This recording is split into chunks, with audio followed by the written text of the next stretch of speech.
So all of us at some level, man or woman, wants to be a hero. The word hero in its Latin root means servo. Servo means servant. It actually means slave. The hero, why they're the hero, is become the ultimate servant to something larger than themselves, people and so forth. The person who thinks they're going to lead by demand or by position can only lead for a short period of time. But the person whose idea of serving is, my belief is, if you can find a way to take any group of people and help them to experience their needs at a richer, deeper level than anyone else, then together you guys can get anything done. Anything. Now, it may not work the first time, but together you can get to that point. Because needs are ultimately what we're after. We're not after the vehicle we think we're after. You want $1 billion, then you get it. I got plenty of clients, and I will tell you, it is not the end game. And so now then they go after their second billion. Or you think it's getting married, and then you get it, and you find out it's not the end game. There's certain needs that have to be there, and the ultimate needs are growing and giving. Because you only can feel so good filled up by yourself. So my core belief is, I gotta serve. If I serve, I can lead. Because I believe motive does matter. If my motive is just to get you to do something for me, there's a certain amount of power that I can get to do that if I strategize, if I think, if I feel, and also if it serves a greater good, even if I don't intend it. If the bumblebee goes to try to get the nectar it wants, its selfish goal, I believe there's a higher power that guides it all. And when that bumblebee goes, it doesn't intend to give anything but pollen sticks to its legs. As it goes about trying to get what it wants, that's how flowers are created. I really believe that everything has a web of connection.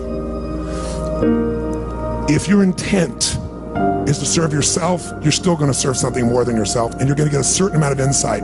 If your intent and your motive is to serve something, yourself, but also something more, just your kids, then I believe you get a different level of insight. And because you're serving more of what serves life. It's not just me, it's me and my family. If you're trying to serve a community, I believe you get a different level of insight.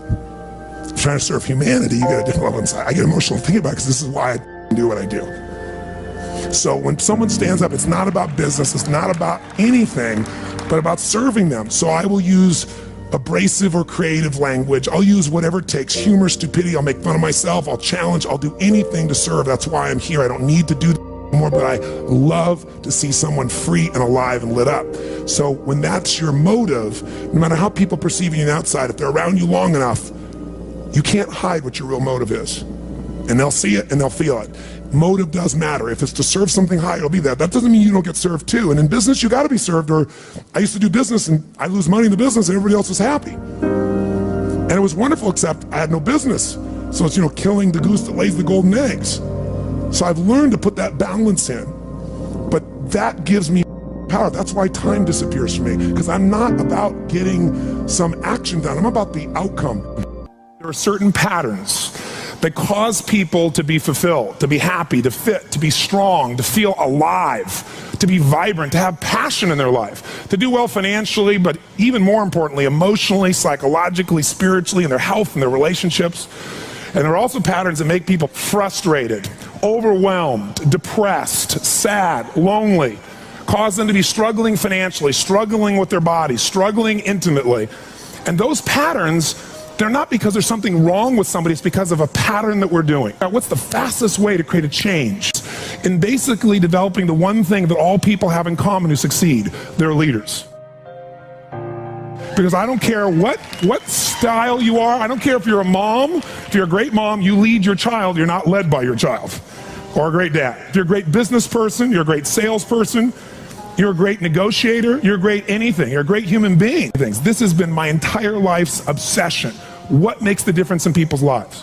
And that leadership component, as I say, it doesn't always mean somebody follows you. A leader is somebody who lives life on their terms, that you will never settle for less than you can be or share or give or create. It's not what we get that makes us happy, it's who we become. How we live our life, who we are as a person. People can take away all the things, but who you become, no one can take away. And the problem is most of us are trying to be something we're not. And it isn't so much about change, about changing yourself. The change happens when you be yourself. Know thyself, that's the hard part for most people, and then be thyself. Because most of us in our lives, out of our desire for respect or achievement or love or connection or something, we've been trying to be the way we think we'd have to be in order to get that love, respect, appreciation, whatever it is we've been after at some unconscious level. And we've been doing it so long that we think that this is who we are. Because success without fulfillment is failure. And I can't tell you how many people I work with who are supposedly the best in the world at what they do, and they have more money than they can spend, and they have all these people that love and respect them, and yet they're unhappy inside. Because if you want to know what's really you, where you're going to be alive is when it's really you. And you may even think you know who you are because you've been living a certain way, but I'll tell you how you'll know. You'll feel euphoric, you'll feel strong, you'll feel unlimited, you'll feel free. I have seen, out of 3 million people around this earth in 80 countries, I've seen just about anything you can see, and there are only so many patterns. And what you're going to find underneath all of this behavior is we have the same needs. When you understand what those needs are and which ones you're focusing on, you start to understand why people do the crazy things they do, including you and I. And you begin to understand, hey, there might be a better way to meet my needs, and I don't have to get caught up in this game of stress and frustration and upset, or I could really help this person I care about, because I could see what's really going on. Part of what we want to accomplish here as leaders is we want to become practical psychologists. We want to understand what's really going on so we can help, so we can make a difference, so we can transform. So yes, of course you can do better in your business, because the more you understand about what people need and want, the greater you're going to be. The better manager, better leader, the better mom or dad, the better friend. And there's a better you that's available when you understand what's driving you. But most of us are running patterns over and over again. And we want to free that up. To free it up, we got to break the pattern. We got to do things that are different. So we're going to do something different. I'm not here because I believe in positive thinking. If you think that's what I believe, you don't know much about me. I'm not one of those people that believes you're supposed to go to your garden and chant, there's no weeds, there's no weeds, there's no weeds, there's no weeds. There's weeds right there. All right, that's what I believe. Here's what I believe. I believe that if you really want to be effective, you got to tell the truth. What I want you to get is that the single most important skill in life, it's the word that all leaders have. What would that word be? Influence. What changes companies is leaders. The only way you change a company is leadership. If I want to change a company that I own and I want to make a shift in that company, the number one thing I'm going to do is shifting leadership. That might be taking leaders to a different level. That might bring new leaders in. That might be new leaders of new voices with new perspectives, with new skill sets, new directions, but we need to take things to another level. Leaders solve problems and leaders maximize resources. If you're going to solve problems, you can't do it yourself, it would have already been solved. You have to get others to help you to do it. That requires influence. True? If you're going to get people to maximize resources, that requires influence. If you're going to get people to partner with you, provide you resources, capital, suppliers, anything, that requires influence. If you're going to have an impact on your kids or your community or the world, that requires influence. There is no more important skill of leadership than influence. And yet most of us think of it like selling, and as a result, we don't master influence. So I'm not here today to try and get you to become a master of influence in 45 minutes or so of my chatting with you here, because we have so many of the speakers. This is the area of life I am most focused on. Because I know that if you can't influence, you can't lead. But if you can influence powerfully, intelligently, with integrity, there's no limit to whatever you can envision and what you can make real. And if your influence becomes not just you as the influence, but you're able to influence systems, people, company, culture. If you can turn other people into influencers, now whatever you vision about can be made into a reality. And so as a skill of influence, we got to ask ourselves, how many agree leaders are what change companies? Raise your hand if you agree with that, say aye. Aye. And leaders' number one skill is influence. If you agree, say aye. Aye. And then the question becomes, how do you influence? How do you influence consistently with integrity? You can influence many ways. You can do it without integrity. But the good news is we live in a world today where whatever you do, it's transparent to the world, because there are no secrets anymore, are there? Try to have a secret today, bless you. You can forget the secret. With the internet, with the culture we have, the way the world is today, there are no more secrets, and whatever you think is still possible to keep secret, give it 3 or 4 more years and it'll be impossible. Every phone call you make is recorded. There's no single phone call that goes in or out of North America that they don't have a recording of, and they can search by word, by tone, by tempo. They can even recognize voices now. There is no such thing as privacy.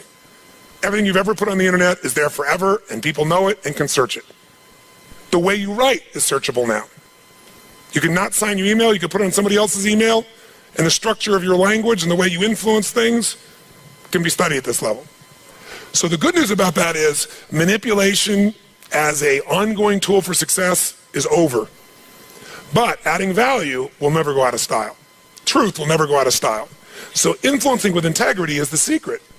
But what really influences people? Do facts and figures, we give you enough facts and figures out of a core story, is that going to influence people? No. It's the weaving of that story together in a way that produces what shifts people. And that's human emotion. Ultimately, the big game here is emotion. You have to influence emotion. You have to influence the emotion of your people. If you're going to maximize resources, and if we all agree, as we talked about the other day, it's not a lack of resources, it's a lack of what? Resourcefulness. If you're creative enough, if you're playful enough, if you're determined enough, if you're focused enough, you can find a way. If you're giving enough, if you're generous enough, if you're honest enough, if you're courageous enough, you will get people to help you. You will find the way. You will make that thing happen. You'll access the resource. You get someone to coach you, teach you, loan it to you, let you try it, drive it, experience it. So it's the ability to influence emotion, because that's what affects our intellect. That's the bottom line. A core story is only there to give you a set of facts to educate someone that will make them emotional enough to make a decision. And what they do is they go through a series of things that you have emotions about. They may say them in a non-emotional way, but the only reason they work is because you know they're going to open the person's emotion. How many agree with me on this? Say aye. So as leaders, we can never forget that humans are emotional creatures, including ourselves. And to influence other people, we have to know what already influences them. And we can't ever forget what truly influences them. It's going to come down to our ability to connect with them at a deep emotional level, or get others to do the same. Here's how I'd say it in a really simple term. To influence someone, you have to already be influenced. Right? To move somebody, you better be moved. To touch somebody, you can't touch somebody about your product or service or vision or idea or your company if you're not touched. To persuade others, you have to be persuaded. You can't give somebody else what you don't have. Now, you may have it intellectually, and here's the challenge. When you first meet somebody in your relationship, and you're all excited, what's the level of energy like? 0 to 10, make the sound of that energy. You meet somebody you're totally excited by, make the sound, everyone. 6 months, 6 years, 20 years later. It's scary, isn't it? And it's not time, because there are people I've been with them, been together 65 years, and they're still out of their mind for each other. They make the same amount of noise you did in the beginning here. What changes is, very often, when you're around something enough, I don't care what it is, there's a law called the law of familiarity. The law of familiarity says this: if you're around something enough, you take it just a little bit for granted. And it doesn't matter what it is, it's not that you don't care, it's that you get used to it. It's that the variety of it is not quite as high. It's not so new, and with that, sometimes you give it less significance. Even though in your heart you know it's significant, you don't keep the aliveness of it. It becomes something you intellectualize versus something you feel inside your body with a passion. So there are people who say, but we love each other. Yeah, well, that's great. You know, you hug each other every now and then. You say you love each other, little kiss like that. Was that how it was in the beginning? No. It isn't time. It's that most people don't understand that this emotion, this intensity, this passion has to be constantly reinforced every single day. And like any muscle, if you don't use it, so then you have the base understanding of why you do what you do, but you've lost the energy that makes it alive. And so if you're going to be touching people, you got to be touched. So then the question is, how do we influence ourselves? How do we influence other people? We got to get them into their emotions. We got to get ourselves into the emotions that are going to move us to action. And we got to do that ongoing, because otherwise all the stuff you wrote down will die. It'll die in your book, it'll die in your head. There has to be a level of emotion, a level of hunger in you that makes you go follow through. There's got to be a level of energy in you that when you go share it with people, you're able to influence them to follow through. And when they don't do it, enough to get back in there with them again and get them to do it again. This is where the whole game gets won or lost. Do you agree or disagree with me on this? So what we got to look at is, first of all, us. How many of you have days when you wake up and you feel like, I don't want to talk to people today? How many got days like this in your life? Say aye. But again, as I said the other day, if you're the leader, you don't have that choice. If you're the leader, you have to get in a good state. If you're the leader, you have to get yourself in that place. And how many of you have had some gut checks? Let me see again in the last 6 months, 12 months in your business with economy changing like it's never changed before. How many have had those gut checks? Say aye. So what do? We have to become masters of influence, which means we have to be able to master the state of our own organization. To master the state of our own organization, we've got to know how to change that. How fast, my friends? How fast? And where does it have to start? Ourselves, since we're the first constraint. And if we can do it with ourselves and influence, then we can teach everybody else to influence. We've said business is innovation and marketing. You have to influence people to innovate because they're not going to just do it because they're used to what works and it's easier and they know it. Innovation means massive what? Change. How many people go, give me more massive change in my life with all the other things I'm trying to hang on to? They're not going to do that. You have to influence people to innovate. And marketing is influence. So, what influences us is our states. How do we change our states? Let's start with you and I and with anybody we're going to work with. You've worked with me before, you know the first answer. If you're going to change somebody's state, the fastest way to do it is physical. Trying to change somebody's mind is really hard. Change their body, their mind will go. If you doubt it, give somebody enough alcohol and just see how quickly you can change them. True? Give them enough alcohol, I don't care who they are, they're going to change. What are you changing? Biochemistry, physiology. Physical body and the emotion, the mind will shift. That's why people take drugs. That's why people eat. When they go eat, it's a biochemical change in their body. So, but we can do this through movement. We can do this through change. So if you want to be the leader and you're going to be affected, first thing I'd say to all of you going home, so you don't feel overwhelmed, is you need to develop an ongoing discipline because we are our rituals. And I mean a physical one. If you want to say, well, why is my life the way it is today? Look at your rituals. Whether you call them rituals or not, you have them. Most of you get up and you have a set of rituals. You go straight to email, or you go straight and work out, or you go have your breakfast, or you hit the snooze alarm at least 3 times. It's your ritual. Who knows what I'm talking about here? And if you want to know what somebody's like, you can see their rituals. You can look at anybody's body in this room, if you had them take their clothes off, and you know some of their rituals or lack thereof. Is it true? If every day you get up and your ritual is you go to Starbucks and order a smoke boca, whatever those things are that you have, right? And a big muffin and whatever it is, right? And that's what you do every day. It's not hard to figure out what you're going to be like by 10:30 in the morning. You're going to be looking for your next coffee, your next whatever, because we want to stimulate your adrenal glands like crazy, and they're going to drop predictably. And we know what your stress level is going to be like. We know when your energy is going to go and fade. It's predictable because of your rituals. If you eat a certain way, you can predict that person's going to be fat and tired. You eat a different way, you know. If a person eats and they exercise a certain way, you know what their body's going to be like. Who here works out 5 days a week, never misses? It's just your life. Let me see your hands. Look at the number of people here. That's fantastic. Give everybody a hand. That's really fantastic. Who here honestly never works out consistently? Right? Don't clap. Now here's what's interesting. I'm not saying one is right as one is wrong, but will those 2 different rituals create a different body, yes or no? Yes. If we wanted to really make it clear, we'd say everybody works out 5 days a week, stand up, we can look at them, sit down, everybody doesn't work out, stand up, look at them. It'll be pretty obvious. Now, some people's metabolism is different, they get by with different things, but you get the picture, don't you? Your relationships today are the results of your rituals.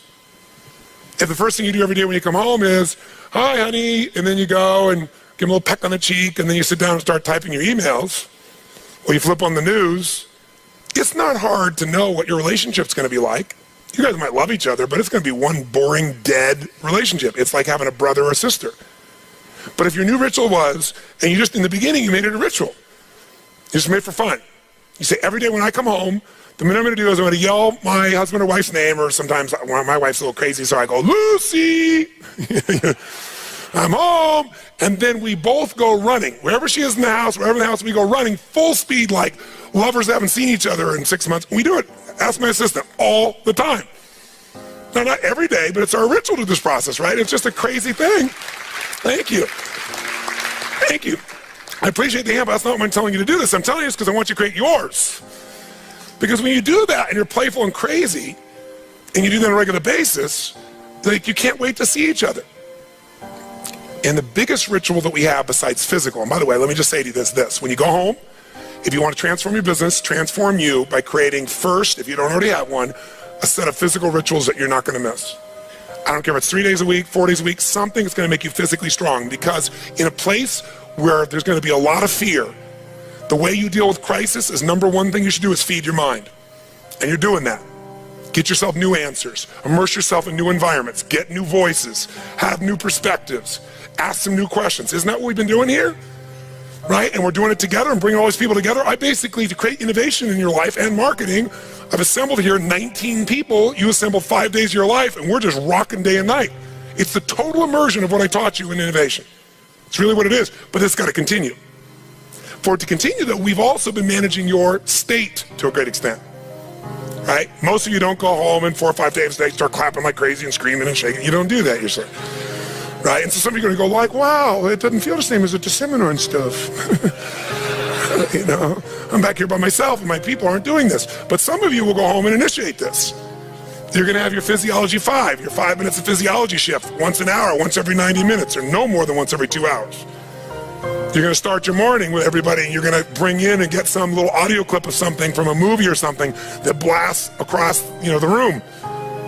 And everybody stand at attention. You're going to do some crazy stuff if you're smart. Go over Zappos and see what they do. They got the most crazy stuff going on there. All the stuff that I do in seminars, they do every day at their location with their people. And people can't wait to get to work and they're in a certain state.